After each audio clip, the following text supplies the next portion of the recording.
A very pleasant good morning to all of you। आज हम जिस सिद्धांत की चर्चा करेंगे वो BF स्किनर द्वारा दिया गया है। इस सिद्धांत के नाम है क्रिया प्रसूत अनुबंधन सिद्धांत, अनुक्रिया उत्तेजना का सिद्धांत, नैमित्तिक अनुबंधन का सिद्धांत और RS अनुबंधन का सिद्धांत। तो सबसे पहला क्वेश्चन आता है BF स्किनर कहाँ से थे। B के पहले हम A लिखेंगे, it means that AB means America. इन्होंने जो सिद्धांत दिया है, इनके द्वारा दिए गए सिद्धांत में सबसे ज्यादा RS नाम से जाना जाता है। RS मतलब स्टिमुलस एंड रिस्पॉन्स। वही थॉर्नाडो द्वारा दिए गए सिद्धांत को हम SR नाम से जानते हैं। तो अब क्वेश्चन आता है, इन्होंने जो सिद्धांत दिया इसका प्रयोग इन्होंने किस पे किया। इसका प्रयोग इन्होंने दो जानवर पर किया, एक कबूतर और दूसरा चूहा। That is one rat and कबूतर। इसे हम याद करेंगे। सिद्धांत का नाम RS और जानवर का नाम RK, royal Shahrukh Khan. That is, इसे हम ऐसे याद करेंगे, royal Shahrukh Khan. R for royal, S for Shahrukh Khan. R means rat and K means कबूतर। इनके हिसाब से उन्होंने ये बताया कि अगर हम कोई जैसे रिस्पॉन्स, R मीन्स रिस्पॉन्स और स्टिमुलस, अगर हम कोई कार्य करते हैं उसके बदले हमें कोई रिवॉर्ड मिलता है तो हम उस कार्य को बार बार करते हैं। फॉर एग्जाम्पल, मैंने बचपन, अगर आपने सीटेट का टेस्ट दिया, ऐसे जो set, daily set, examination set नहीं, क्वेश्चन पेपर सेट, अगर आपने सीटेट का एक टेस्ट दिया तो आपके मार्क्स बहुत अच्छे आए, आपने मेहनत की, आपके मार्क्स अच्छे आए, तो आपके टीचर ने आपको स्टार दिया और कहा तुम सीटेट क्लियर कर सकते हो, तुम में वो एलिजिबिलिटी है।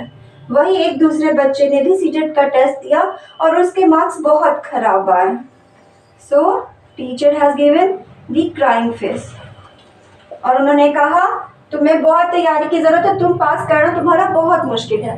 तो यहाँ निगेटिव रिफोर्समेंट आएगा, पुनर्बलन निगेटिव होगा और बच्चे में ये भावना आएगी कि नहीं, मैं ये नहीं कर सकता हूँ, उसका कॉन्फिडेंस लूज होगा और वो दोबारा एग्जाम देने की हिम्मत नहीं करेगा।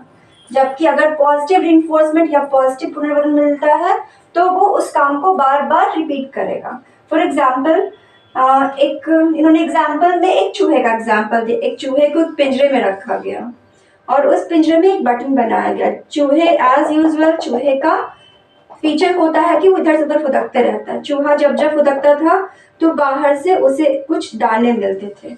इससे इनकरेज होकर वो वहां बटन पे जाके फिर फुदकता था, फिर उसे दाने मिलते थे। तो यहाँ उसने वो क्रिया की और उसके रिस्पॉन्स के बदले उसे वो स्टिमुलस मिला, जिसके बदले वो इस कार्य को बार बार रिपीट करता है।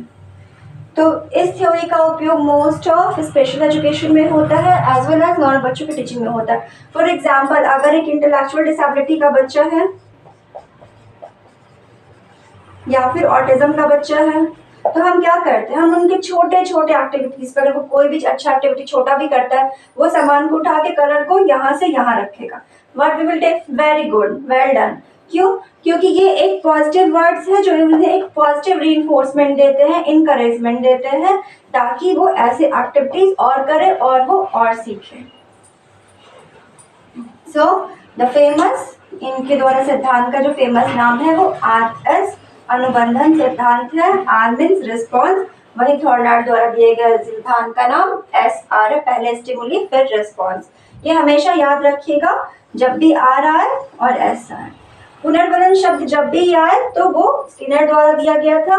पुनर्बलन रीइंफोर्समेंट का इस्तेमाल स्पेशल एजुकेशन में बहुत ज़्यादा होता है as well as normal teaching में। अगर हम बच्चे को पुनर्बलन रीइंफोर्समेंट देंगे पॉजिटिव, तो वो उस काम को बार बार करेगा, उसे एक हिम्मत मिलेगी। अगर हम उस बच्चे को एक निगेटिव रीइंफोर्समेंट देंगे तो वो उस काम को नहीं करेगा, उसे लगेगा मैं इसे नहीं कर सकता हूँ। सो BF Skinner is from America. उन्होंने जो सिद्धांत दिया उनके द्वारा उनके सिद्धांत का सबसे फेमस है RS अनुबंधन सिद्धांत, रिस्पॉन्स एंड स्टिमुलस। अनुक्रिया उत्तेजना का सिद्धांत इन्होंने दिया है। That like question will be asked in this topic is important for CTET, B.Ed as well as special education also. So after this topic we will discuss Thorndike के सिद्धांत.